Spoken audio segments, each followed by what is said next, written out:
কোরআনের দায় পান কিসের শুনতে চান না কে কে চান একটু দোয়া তুলে একটু আল্লাহকে দেখান তো লিল্লাহি তাকবীর লিল্লাহি তাকবীর মাশাআল্লাহ বিরোধিতা করে তারা কি কিছু করতে পারবে ও দিতে পারছে পারে নাই অতএব আজও তারা গাদ্দারি শয়তানি বদমাইশি করতেছে কোরআন প্রতিষ্ঠিতর বিপক্ষে কথা বলতেছে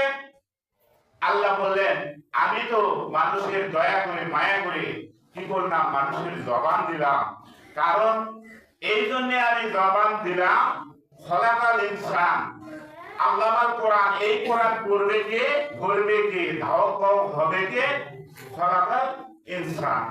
ইনসান আমরা মানুষ ঠিক না ভাই আমরা উম্মত না নবী আমরা মানুষ না তাহলে আমরা তাহলে এই কোরআন পড়বো ধরবো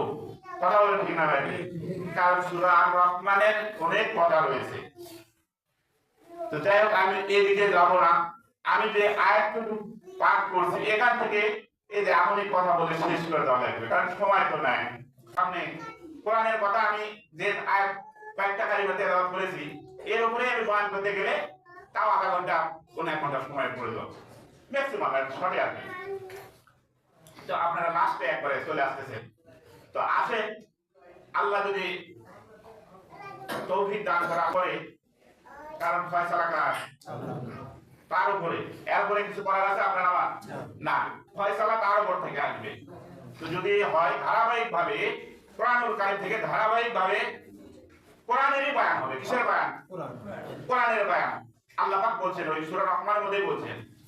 যে খলাকাল ইনসান আল্লামা হুল বায়ান তাহলে এই কোরআনের বয়ান হবে অন্য কোন গল্প গুজব হবে না বাপদাদা গল্প হবে না কোরআনের ডাইরেক্ট বয়ান কিসের শুনতে চান না কে কে চান একটু দোয়া তুলে একটু আল্লাহকে দেখান তো লিল্লাহি তাকবীর লিল্লাহি তাকবীর মাশাআল্লাহ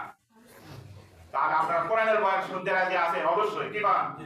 কারণ আমরা বহুত গল্প গুজব কিচ্ছা কাহিনী হ্যাঁ অনেক শুনছি কারণ কোরআনের হক কথা আমরা খুব কমই শুনি আর হক কথা একটু সময় গেছে সেই সময় কিন্তু হুজুররা না কমই কথা ঠিক না লাগে ওটাই মোর বলা কেমন ঠিক না লাগে দুনিয়া যে দিলো ক্ষণিকের হয় আখিরাতে দিলে কিন্তু কোনো সীমা নাই সেইখানে আমরা যেন মুক্তি পাই ঠিক না লাগে কারণ দুনিয়ার জেল জুলুমকে তুচ্ছ করে আজকে অনেকে এই কোরআন প্রতিষ্ঠিত করার লক্ষ্যে তারা জীবন দিয়ে গেছে কথা বলে ঠিক না ভাই এমনকি বিশেষ ইঞ্জেকশন হয় আর আমি অনেক জায়গা বলি যে ট্যাংরা মাছ খাইছে ট্যাংরা মাছ এখন খাইছে গলা গেছে পাইছে এখন এই দিকু আসে না ওই দিকু যায় না ঠিক না ভাই ঠিক আল্লামা দিলার হোসেন সাইদি রহমাতুল্লাহ ওনার কিন্তু অবস্থা ঠিক ওই রকমই হয়েছে তাই না আমরা কি মন খারাপ করেছেন না এটা কথা বলা যাবে না কারণ ওনার কথা প্রত্যেকটি অক্ষরে অক্ষরে উনি কোনো অবাস্তব কোনো কথা বলে নাই এবং যা বলে গেছে তার পালক সম্পূর্ণ আমরা সামনে দেখতে পাচ্ছি কথা বলে ঠিক না তাহলে উনি একটা সাধারণ মানুষ ছিল আপনার আমার মতো বলছিল তো যে অনেক কিছু দোয়া হবে আপনি এগুলো করার দরকার কি রসুলকে বলেছিল এমনকি রসুলকে অনেক প্রত্যেকটি নবী রাসূল পুরাই আর কি অনেকে কিন্তু অফার দেওয়া হয়েছিল যে এই দোয়া হবে যা কিছু দরকার যেমন এক সময় যা যা প্রয়োজন ছিল সব কিছু দিয়েছিল ঠিক আছে এমনকি কিছু হুজুর নামে ফেজিলও ছিল তারা কিন্তু খুব সুবিধা করছে এবং স্লোগান দিয়েছে এই কোরআনের বিপক্ষে কথা বলেন ঠিক না ভাই আল্লাহ রাব্বুল আলামিন বলেন